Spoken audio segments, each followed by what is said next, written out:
বন্ধুরা সবাই কেমন আছেন? হাপ্পা অ্যান্ড মাম্পি কিচেন থেকে সবাইকে স্বাগতম। আমার আজকের রেসিপিতে আছে শিং মাছের রেসিপি। শিং মাছের রেসিপি তৈরির জন্য আমি শিং মাছগুলো এভাবে খুশকা পাতার মাধ্যমে আমি এই মাছগুলো পরিষ্কার করে নিয়েছি। আমি এখানে মাছগুলো পরিষ্কার করার জন্য কোনো কেমিক্যাল ইউজ করিনি, এভাবে আমি পরিষ্কার করে নিয়েছি মাছগুলো। আমার রেসিপিটি তৈরি করার জন্য আমার প্রয়োজনীয় মশলাগুলো হলো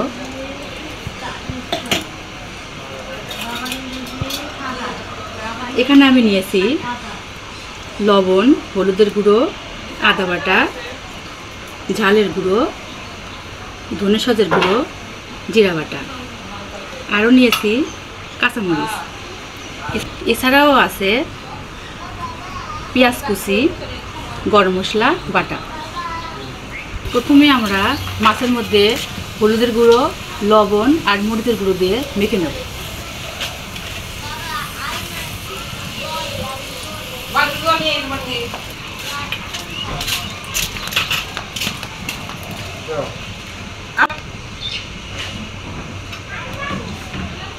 একটু মরিচের গুঁড়ো দিয়ে আমি মাছগুলো মেখে নেব।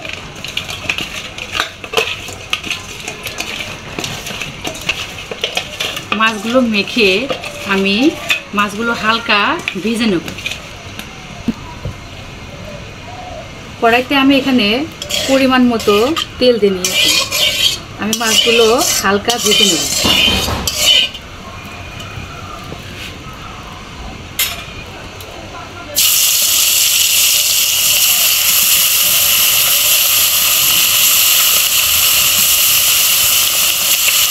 মাছগুলো আমরা কড়া করে ভাজবো না, হালকা ভেজে নেব।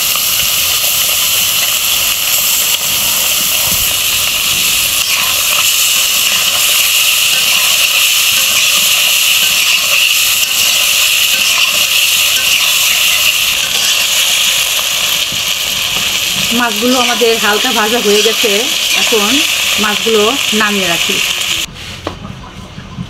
উত্তপ্ত তেলে আমি আস্ত জিরা, আমি আলুগুলো এভাবে দু ফাল্টা করে কেটে নিয়েছি। এখন এই আলুগুলো আমার জিরা উত্তপ্ত হলে বা একটু কালো কালো হলে তখন আমি এই আলুগুলো এর মধ্যে ছেড়ে দেব।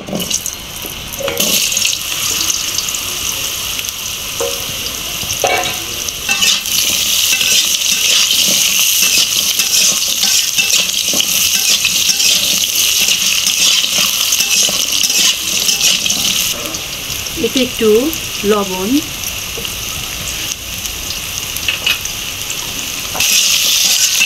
আলুগুলো যখন মাঝারি সাইজের ভাজা হয়ে যাবে তখন এর মধ্যে ছেড়ে দেব।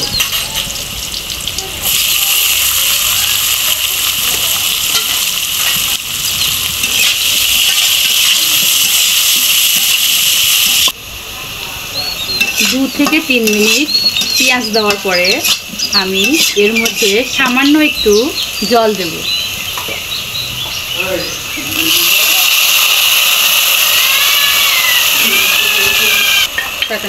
এর মধ্যে হলুদের গুঁড়ো,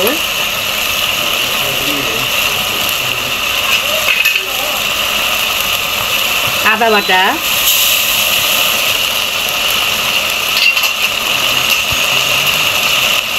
মরিচের গুঁড়ো, গুঁড়া দিয়ে নাড়তে থাকবো। মশলা সহ আলুগুলো কষানোর পরে আমি এর মধ্যে একটু ঝোলের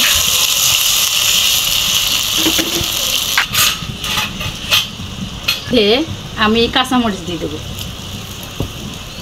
ঝোলে বলক উঠলে আমি ভাজা মাছগুলো ছেড়ে দেবো।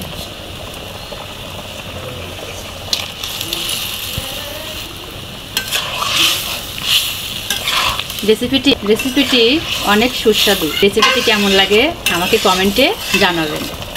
এই প্রসেসে রান্না করলে রান্নাটা অনেক মজাদার হয়। বন্ধুরা আপনারা অবশ্যই কমেন্টে জানাই দেবেন।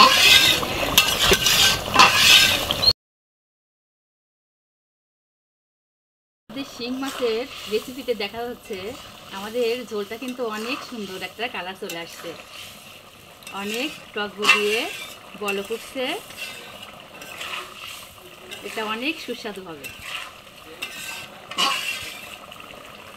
যখন বলকটা ভালোভাবে উঠবে তখন কিছু সময় পরে আমি একটু জিরা বাটা ঝোলের মধ্যে দিয়ে দেব, একটু ঝোল উঠিয়ে দেব। আমরা বাইরের কোনো জল এর সাথে অ্যাড করব না।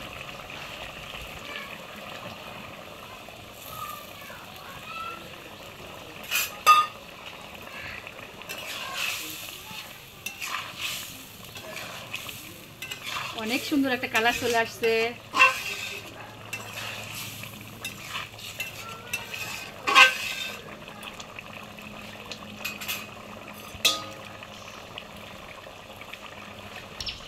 রেসিপিটি নামানোর আগে আমি গরম মশলা দিয়ে নামিয়ে ফেলব।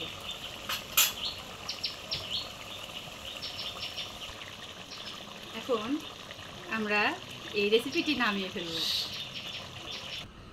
হয়ে গেল আমাদের রেসিপিটি ভালো লাগলে অবশ্যই লাইক করবেন, কমেন্ট করবেন, শেয়ার করবেন। আর নতুন নতুন রেসিপি পাওয়ার জন্য আমার চ্যানেলটি সাবস্ক্রাইব করবেন।